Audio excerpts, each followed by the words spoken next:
Bonjour à tous, c'est Romain de Fun Android. Alors oui, ça fait un petit moment qu'on ne s'est pas vu sur la chaîne. On a eu beaucoup de boulot sur le site avec beaucoup de tests écrits. Il y a eu le salon de Barcelone. Il y a aussi eu de grosses annonces avec les nouveaux smartphones de Samsung, mais également les nouveaux smartphones de Huawei. Et parmi les belles surprises de ce début d'année 2019, il y a le Huawei P30 Pro qu'on a juste ici et qu'on a pu tester pendant plusieurs jours. On a bien pris notre temps d'analyser tous les points forts et les points faibles de ce P30 Pro qui a fait sensation dans les médias mais également auprès des consommateurs. Il est l'heure maintenant pour nous de faire ce bilan complet sur notre utilisation du P30 Pro. Ça fait plusieurs semaines maintenant qu'on l'utilise. C'est parti pour le test complet du Huawei P30 Pro.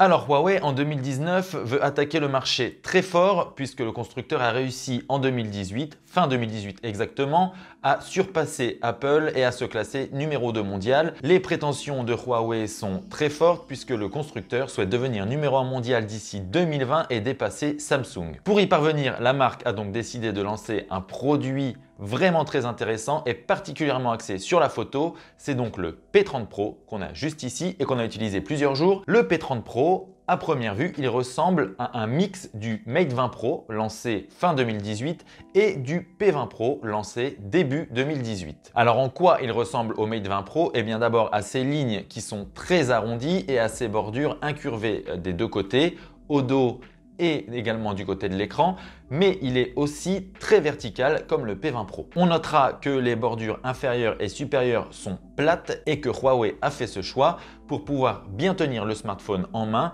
qu'on puisse glisser un doigt sur le dessous parce que le smartphone très vertical a tendance à glisser. Alors clairement, le design de ce P30 Pro, il est vraiment impeccable. On a un smartphone en verre avec une protection Corning Gorilla 5 et un écran incurvé à l'avant, un écran OLED. Petite particularité de cet écran, il affiche une toute petite encoche en forme de goutte d'eau située autour du capteur frontal et cette encoche elle est vraiment minuscule et en plus le gros point fort, c'est qu'elle ne vient pas manger les images lorsqu'on lance des vidéos ou des jeux. Huawei a bien optimisé le tout pour que l'encoche ne vienne jamais rogner sur l'image. Alors cette petite encoche, elle oblige Huawei à faire des choix techniques. Il y a bien une reconnaissance faciale, mais c'est simplement une reconnaissance faciale en 2D. Il n'y a pas de protection comme Face ID, puisque une reconnaissance 3D impliquerait l'intégration de nombreux capteurs. Donc, pour compenser cette sécurité peu fiable, Huawei a intégré un lecteur d'empreintes sous l'écran, comme sur le Mate 20 Pro, mais ce lecteur d'empreintes est placé plus bas et est beaucoup moins facilement utilisable que sur le Mate 20 Pro où le positionnement était idéal. Néanmoins, ça reste très pratique et le lecteur d'empreintes répond parfaitement à toutes nos sollicitations. Alors il n'y a pas besoin d'être un observateur aguerri pour s'apercevoir qu'à l'arrière du smartphone, il y a un gros module photo positionné à la verticale sur le côté gauche et ce gros module photo intègre au total 4 capteurs, mais j'y reviendrai un petit peu plus tard puisque la partie photo c'est le vrai gros point fort de ce P30 Pro. Donc dans l'ensemble, la prise en main du P30 Pro elle est excellente. C'est un smartphone qui tient bien en main puisqu'il est peu large, moins large que le Mate 20 Pro, mais il est aussi plus haut que le Mate 20 Pro. Donc ça va être selon les goûts. Moi personnellement, je préfère le design du P30 Pro, mais il y en a d'autres qui vont préférer le Mate 20 Pro. Dans tous les cas, ce sont deux smartphones qui sont très bien dessinés, avec des lignes soignées, des finitions irréprochables et une prise en main excellente. Allô? Oui, bonjour. Non, dis-moi. Merci beaucoup. Bon après-midi. Toujours, on est emmerdé quand on fait des vidéos, c'est chiant. Alors j'en parlais précédemment, l'écran du P30 Pro est l'un de ses gros points forts. Incurvé sur les bords, il n'y a pratiquement pas de bordure, ni sur les côtés, ni en haut, ni en bas, même si sur le haut et le petit menton, il y a quand même une petite épaisseur. Mais c'est vraiment infime. On sent que Huawei a fait un travail important sur l'optimisation de l'intégration de cet écran. C'est du très bon travail. On est à peu près sur ce que fait Samsung. De toute façon, l'inspiration est clairement issue de chez Samsung. C'est un choix. Il y en a qui aiment les bords incurvés, d'autres qui aiment moins. Pour le coup, c'est très bien intégré. Il n'y a pas de touches qui sont involontaires sur l'écran lorsqu'on le saisit. Donc, L'intégration est top. Et puis en termes de qualité d'image, là encore, c'est de l'excellent travail. On a un écran OLED de 6,47 pouces qui est tout simplement magnifique. Il est très lumineux et les couleurs sont très justes. Il y a également d'excellents contrastes. Alors bien sûr, il y a plusieurs réglages. Il est possible d'aller dans les réglages pour avoir des couleurs plus ou moins vives. Par défaut, avec des couleurs naturelles, l'écran est sublime, tant sur les vidéos que sur les jeux. C'est vraiment un grand plaisir de regarder cet écran qui, en plus, absorbe parfaitement les reflets. Donc même en plein soleil, l'utilisation est top. Avec cet écran, Huawei se rapproche grandement de la qualité proposée par Samsung avec son S10 Plus ou encore de ce que fait Apple avec l'iPhone XS Max. Sous le capot, le P30 Pro renferme donc un combo Kirin 980 qui est le processeur maison avec 8 Go de RAM et 128 Go de stockage pour la version de base, on va dire, qui est commercialisée à 999 €. Alors le Kirin 980, bien qu'il soit très performant, n'atteint pas les résultats sur les benchmarks d'un Snapdragon 855 ou de la puce A12 Bionic d'Apple. Néanmoins, dans tous les usages, le Kirin 980 et les 8 Go de RAM suffisent à répondre à toutes nos sollicitations, qu'il s'agisse d'une utilisation plutôt standard pour du surf, un petit peu de messages, tous les usages quotidiens, que pour les usages plus gourmands comme des applications, on va dire, de retouche photo, des applications de montage vidéo ou encore les jeux les plus gourmands. À aucun moment le smartphone ne flanche, on peut jouer à tout ce qu'on veut, les jeux les plus puissants, il n'y a aucun souci là-dessus. Donc même si ce n'est pas le plus puissant du marché, le P30 Pro reste un smartphone très performant qui devrait convenir à tout le monde. Là où se démarque Huawei, c'est au niveau de l'autonomie. Le constructeur, pour le coup, a réussi un coup de maître. Avec sa batterie de 4200 mAh, le P30 Pro peut tenir jusqu'à 2 jours. Ça, c'est incomparable sur le marché. À titre de comparaison, le Galaxy S10 Plus tient grand maximum une journée et demie et l'iPhone XS Max une journée et demie également. Même le Mate 20 Pro, qui était pourtant très bon du côté de l'autonomie, est un tout petit peu moins bon que le P30 Pro, mais c'est vraiment léger. Pour le coup, ça se joue à 1 heure sur les 2 jours d'utilisation. Donc en matière d'autonomie, il n'y a clairement pas mieux que le P30 Pro sur le marché à l'heure actuelle. En plus, Huawei fournit un chargeur Supercharge 2.0 qui est un chargeur de 40 watts qui va permettre de recharger le smartphone à 70% en 30 minutes. Ça, c'est énorme. Même OnePlus, qui était jusque-là la référence en matière de recharge rapide, se fait dépasser. On a le système de recharge le plus rapide du marché avec ce P30 Pro. Cerise sur le gâteau, le smartphone est aussi équipé de la recharge inversée, c'est-à-dire qu'on peut, à partir du smartphone, en posant des écouteurs sans fil par exemple, recharger ses écouteurs ou même recharger un autre smartphone en le posant sur le dos du P30 Pro. On a fait l'essai avec un iPhone XS Max. Désolé, le troll était trop bon.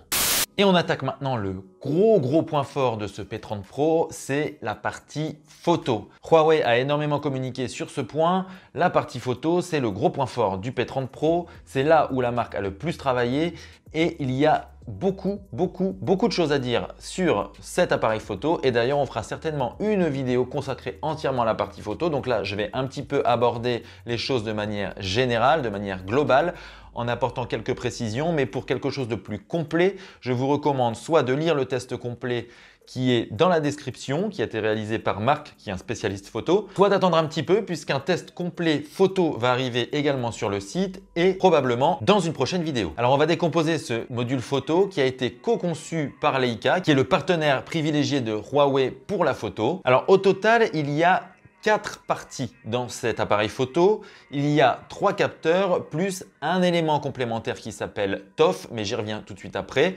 Donc, dans les 3 capteurs, on a donc un premier capteur principal de 40 mégapixels avec un objectif stabilisé de 27 mm et une ouverture f1.6. Il est complété par un module ultra grand angle composé d'un capteur de 20 mégapixels et d'un objectif 16 mm avec une ouverture f2.2. Enfin, le troisième module photo est un capteur de 8 mégapixels avec un zoom optique stabilisé 25-125 mm avec une ouverture f3.4. Et on insiste sur le fait qu'il s'agit d'un zoom optique x5. Ça, c'est très important. Comment Huawei a réussi cette prouesse avec de 6 petits capteurs? En fait, il a ajouté un module périscopique et en fait, l'objectif tout en longueur est couché entre guillemets dans l'épaisseur du smartphone. Voilà comment les ingénieurs ont réussi cette prouesse technique. Bon, comme ça parle pas vraiment, mais tout ce qu'on peut retenir, c'est que le P30 Pro, il peut faire des photos avec un zoom x5 sans perte. Et on note qu'il est aussi capable de faire des photos en zoom x10 avec un zoom hybride, donc à la fois zoom optique et traitement logiciel, et également un zoom x50 qui lui est purement logiciel et qui a pour le coup beaucoup de pertes, mais qui peuvent rester exploitables dans certains cas. Et pour compléter le tout, Huawei a intégré un TOF qui signifie Time of Flight, soit en français temps de vol, mais bon, ça veut pas dire grand chose hein, là comme ça. En gros, ce quatrième capteur va déterminer les distances des différents objets dans le plan et pouvoir améliorer notamment les effets de flou sur les portraits par exemple. Et enfin, dans le traitement de l'image, Huawei a fait un très gros travail logiciel puisque au lieu d'avoir une matrice RVB, donc rouge, vert, bleu, le P30 Pro, lui, est basé sur une matrice RJB qui est en fait rouge, jaune, bleu. En fait, Huawei a remplacé le vert par le jaune pour pouvoir capter plus de lumière. C'est en tout cas ce qu'explique la marque et ça se vérifie dans les photos. Hein. De toute façon, j'y reviens tout de suite après. Mais en revanche, ça implique un traitement logiciel plus costaud lorsqu'il va s'agir de faire apparaître des couleurs vertes. Bon, après ce point technique comme ça un petit peu compliqué qui fait un peu des nœuds au cerveau, qu'est-ce que ça donne finalement en photo le P30 Pro? Eh bien, dans des bonnes conditions, on a le meilleur smartphone du marché, ça il n'y a pas de doute. Mais par rapport au Mate 20 Pro, eh bien, les différences ne sont pas forcément folles. D'ailleurs, par rapport à un Samsung Galaxy S10 Plus, eh bien, la différence n'est pas forcément notable non plus.